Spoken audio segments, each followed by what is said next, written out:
Kalau ingin disebut baik oleh Allah, jaga keistimewaan ini sampai kembali kepada Allah, dan ibu istimewa di hadapan Allah. Perempuan yang bisa mengamalkan amalan yang pertama ini dalam keadaan baik, rizkinya akan dimudahkan Allah, doanya akan cepat dijawab.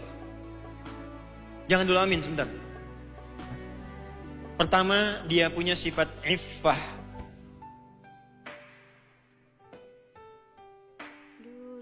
Menjaga kehormatan dirinya, menjauhkan diri dari segala hal yang bisa merusak kehormatannya di hadapan Allah. Tolong jaga sebagai perempuan, ibu ini istimewa. Diciptakannya istimewa, tampilannya istimewa, dijaga dengan istimewa, pelajari keistimewaan itu dan jaga sampai meninggal. Pulang. Penampilan istimewa. Maka terapkan sifat iffah dalam penampilan. Pelajari apa yang boleh tampak, apa yang nggak boleh tampak. Kepada siapa boleh tampak, kepada siapa nggak boleh tampak. Nah, sebagai istri, apa sifat iffah yang diterapkan dalam rumah tangga? Pelajari. Jaga kehormatan suami. Jangan menyebut tentang keadaan suami yang tidak baik di pertemuan-pertemuan besar. Jangan bikin status tentang suami yang mungkin merendahkan keadaan suami. Jangan melakukan tindakan yang tidak bagus yang meruntuhkan karir suami. Suami sudah bagus, ibunya yang flexing, suami yang kena. Pas sebagai ibu, ayo coba lihat anaknya. Anaknya pakaiannya bagaimana? Sholatnya bagaimana? Sekolahnya disekolahkan di mana? Kenal Allah apa tidak? Kalau ibu bisa melakukan itu, perhatikan kalimatnya. Fataqabbalaha rabbuha biqabulin hasanin wa ambataha nabatan hasana. Ibu hidup bagaimanapun yang merawat Allah, yang memberikan rizki Allah, pertumbuhannya diperhatikan oleh Allah, kebutuhannya diberikan oleh Allah, doanya bahkan diijabah sebelum dia memintanya. Ibu mau jadi perempuan salihah? Nah, ketika seorang istri disebut oleh Allah istri yang salihah, itu namanya dirubah jadi qanitat. Qanitat itu seorang perempuan atau istri yang salihah, ya, yang disifati salihah oleh Allah Subhanahu wa taala. Istri-istri yang salihah itu punya sifat kunut. Ketika punya sifat kunut namanya qanitat, yang taat kepada Allah dengan cara menaati suaminya pada yang baik-baik yang Allah perintahkan. Jadi ketika suami ibu bilang misalnya, "Ma, berjilbab ya," terus ibu langsung pakai, ya, menaati suami karena taat pada Allah, maka ibu langsung disifati salihah oleh Allah. Kalau sudah punya suami tipe begitu, jaga kehormatannya.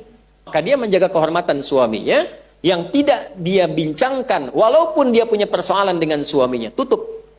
Jadi kalau sudah punya suami, secara umum sifat-sifat baiknya banyak, ya, tapi kan tidak akan pernah mendapatkan kesempurnaan, selalu ada kurangnya. Jadi kalau ibu menemukan suami tadi, jaga. Dan hebatnya itu ditempatkan di surat An-Nisa.